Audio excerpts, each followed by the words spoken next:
Coming up on Network Africa, thugs invade Nigeria's National Assembly in the capital Abuja, cutting away a ceremonial staff known as the Mace. Zimbabwe's Vice President Constantino Chiwenga fires over 15,000 nurses who are on strike.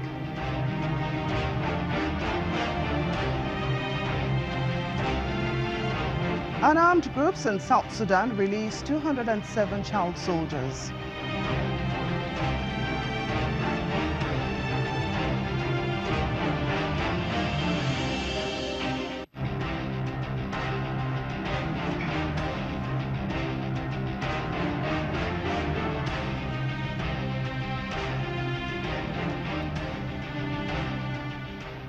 Hello and welcome to the program. I'm Temitope Fagbemi.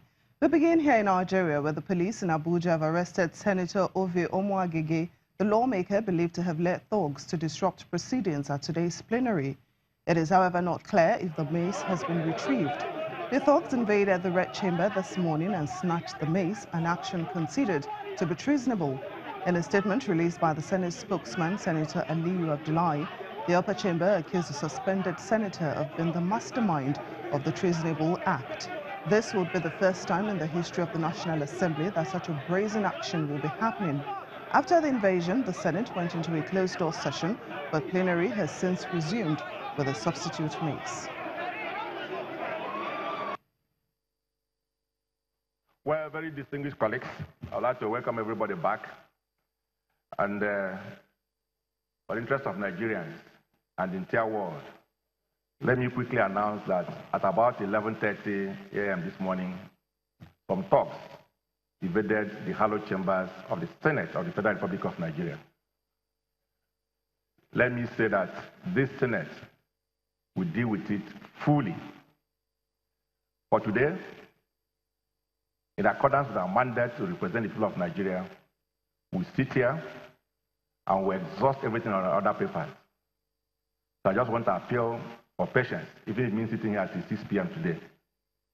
We'll deal with everything on other papers, and let me assure Nigerians that we refuse to be intimidated by anybody because we've been elected to do this work. I want to appeal that those behind this should not take our strike despite being sacked following the government directive. A statement from Zimbabwe's Nurses Association says in part that nothing has changed thus far with regards to the industrial action.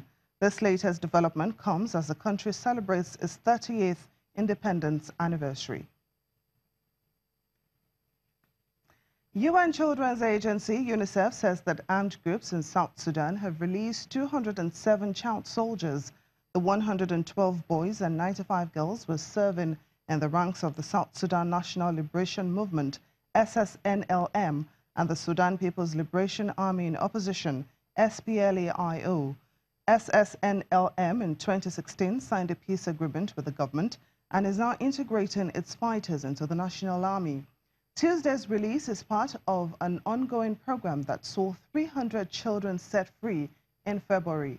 UNICEF's representative in South Sudan, Mahimbo Undo, says the children will be reintegrated and given vocational training and education. The agency believes there are around 19,000 child soldiers in the country. So let's get more on this from an African Affairs analyst, Mr. Achike Chude. Thanks for joining us on Network Africa. Pleasure, thank you. Now, 207 child soldiers have been released by armed groups in South Sudan. How easy will it be to reintegrate them back into the society? I don't think it's going to be easy because they are still in the bodies of children, but psychologically they are no longer kids. They have seen a lot of things. They have done a lot of things.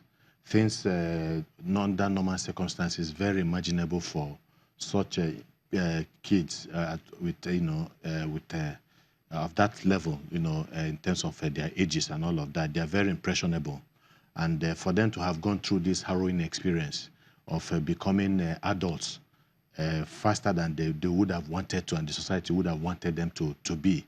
It is not exactly going to be easy, but I think it's going to take a lot of counseling. People, who are versed in such things, psychologists, aid workers, social workers and all of that need to work together in tandem with the parents of these children to begin to bring them back to society and to give them once more, not the focus of essentially of adults, but children. It's definitely not going to be easy. Like I said, the experiences they have gone through are so harrowing, and so it's going to need a specialized, counseling and education for them to be able to be, for them to be reintegrated back, slowly into the society. But it is going to be a gradual process, definitely.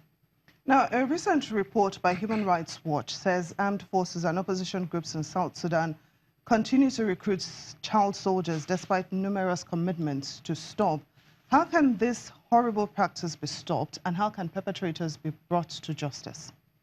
Yeah, well, I think sometimes when they find themselves in, dilemma, at the battlefront, and maybe they lack a numerical strength, they feel that they can get that, by violating the rights of some of these children, to grow up as children.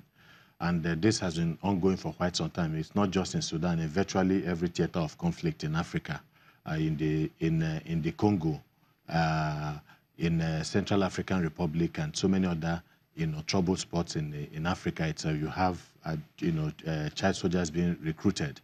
Of course, for a very long time, I think it was a Kone of the. I think it was John Kone. It was that took it to another level, different level, and for that he's being wanted by the International Criminal Court, and that is what I expect will happen ultimately. First of all, you have regional leaders doing everything they can to discourage this. There have been all kinds of discussions about this, even before now, and of course, that some of the combatants themselves are the leadership of some of these military organizations also.